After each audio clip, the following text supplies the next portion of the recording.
A very good morning to Sir Firoz. My name is Tanish Analaki Jayaraman with the matrix number of 82200. Today, my groupmates and I will be presenting on an interesting, perhaps a very cool topic that many people often don't talk about, however, is seen and promoted in most action movies in the field of cybersecurity, which is the five phases to process based ethical hacking. Before moving on any further, I would like to quickly introduce my groupmates, who consist of Wang Zhensong with the matrix number of 81524, Wang Guanting with the matrix number of 81510, Vanessa Ng Pei Xuan with the matrix number of 81428, and of course myself. Based on the slide, we can observe a very simple and clear flow on how ethical hacking progresses from one phase to another. The first phase in ethical hacking is reconnaissance, followed by scanning, gaining access, maintaining access, and finally covering tracks.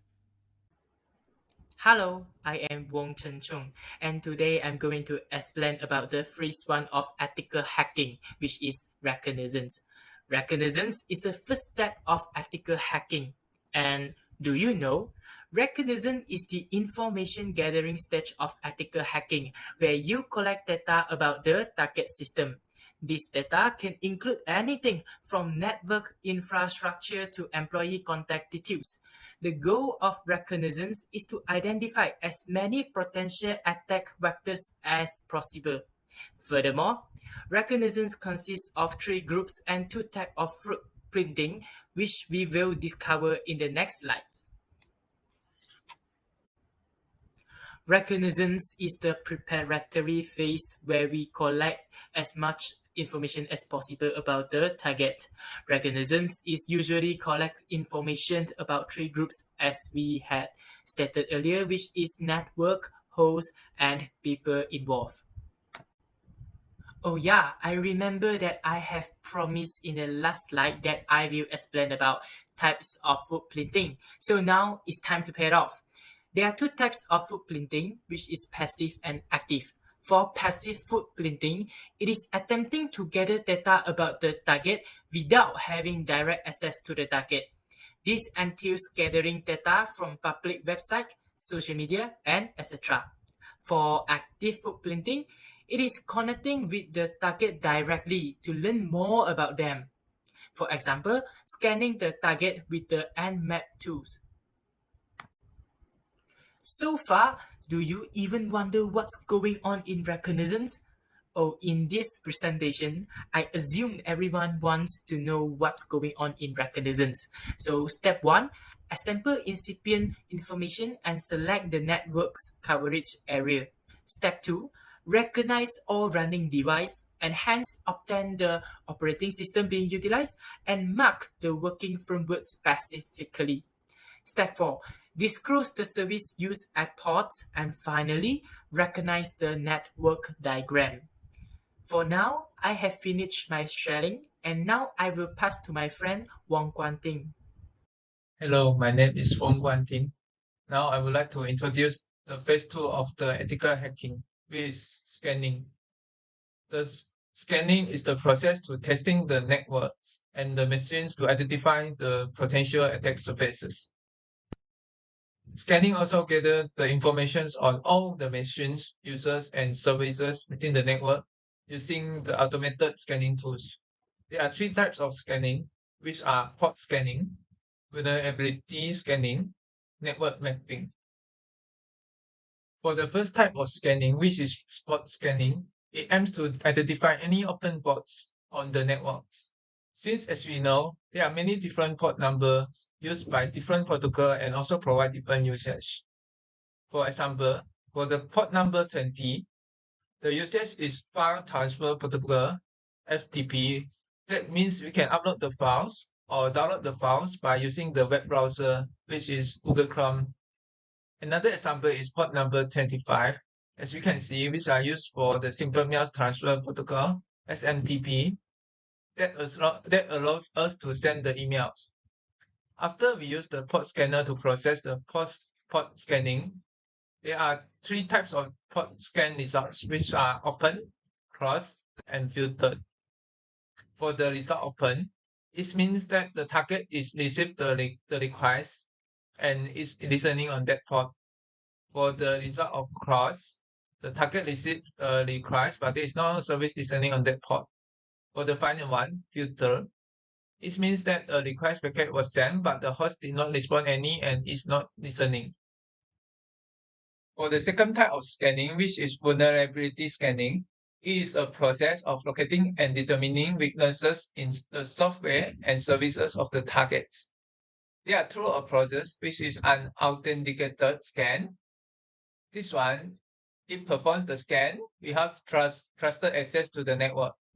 For the another one, authenticated scan, as usual, we log in as a network user and we revealing the vulnerabilities that are accessible to a trusted user or an intruder that has gained access as a trusted user.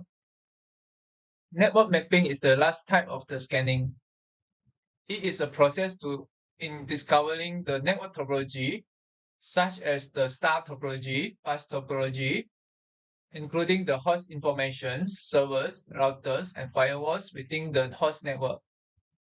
Because it is easy analysis and monitoring of the network, troubleshooting the connection errors, and collecting all the information in the host network. It allows administrators to track the change in real time.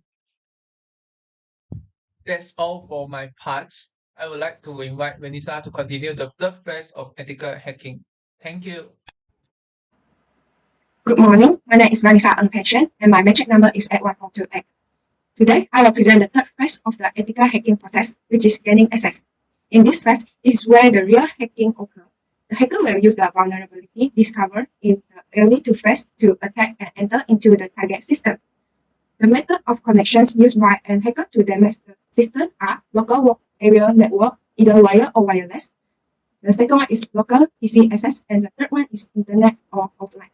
There are three types of attack, which is state-based buffer overflow attack, and the second one is denial of service attack, and the third one is season hijacking attack. The first type of attack is state-based buffer overflow attack. This is the most common form of buffer overflow attack. The state-based approach occurs when an attacker sends data containing malicious code to an application which stores the data into a stack buffer. This will overwrite the data on the stack, including its return pointer, which will hand control of transfer to the attacker. The second one is denial of service DOS attack. It is an attack that occurs when legitimate users are unable to access information system, device, or other network resource due to the action of malicious cyber threat actor. There are three outputs can happen, which are choking access to the service. The path is congested that the legitimate request can go through. Second one is disabling the service, typically by sending a malware package. The third one is downgrading service performance by exhausting host resources.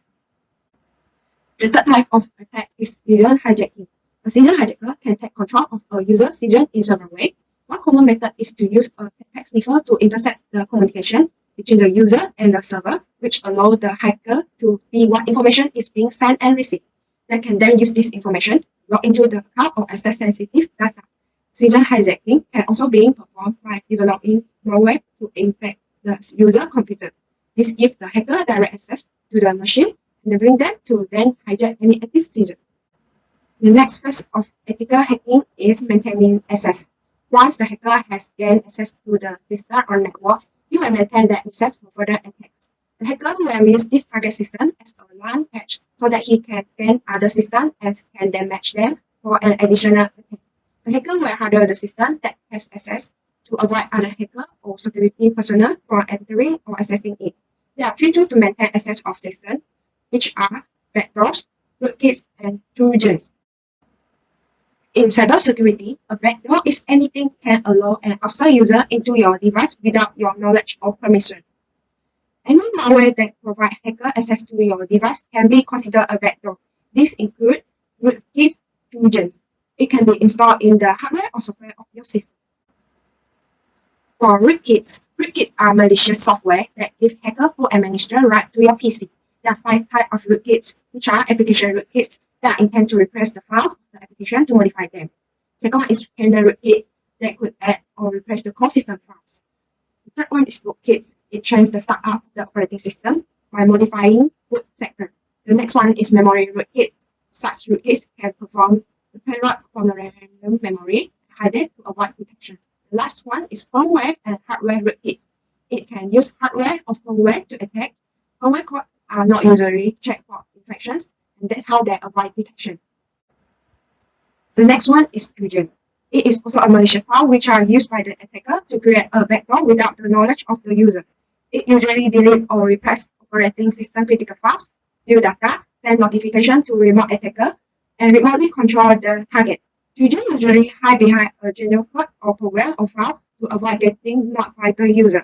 With the help of Trojan horse, hackers are able to have username, password, and other confidential information like credit card number, password, etc. of the target. This is the final phase in completing the entire ethical hacking process, which is covering tracks. When this phase is completed successfully, it means that the ethical hacker has managed to hack into a system or a network.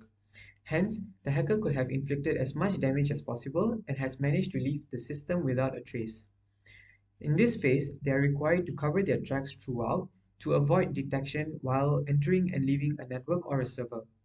Therefore, hackers try to hide their traces. The security system in place should not be able to identify the attacker.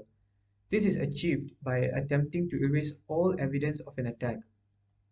The sign of a successful simulated cyber attack is if the security system never realized that an attack even took place altogether.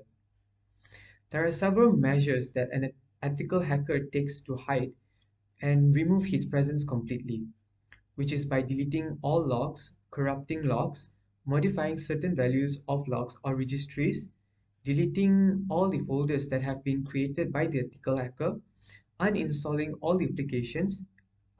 Lastly, it's also by removing all traces of any activity performed by an ethical hacker in the system or the network.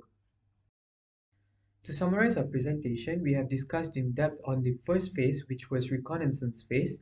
The second phase was scanning, where we went through in more detail regarding the port scanning, vulnerability scanning, and network mapping.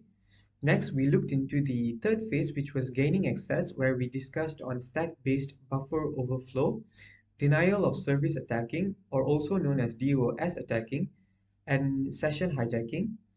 Besides that, we also discussed on maintaining access, where further explanation was given for backdoors, rootkits, and Trojan. Finally, I explained on the final phase, which was covering tracks. In conclusion, it is clear that the five phases of process-based ethical hacking are reconnaissance, scanning, gaining access, maintaining access, and covering tracks. Thank you.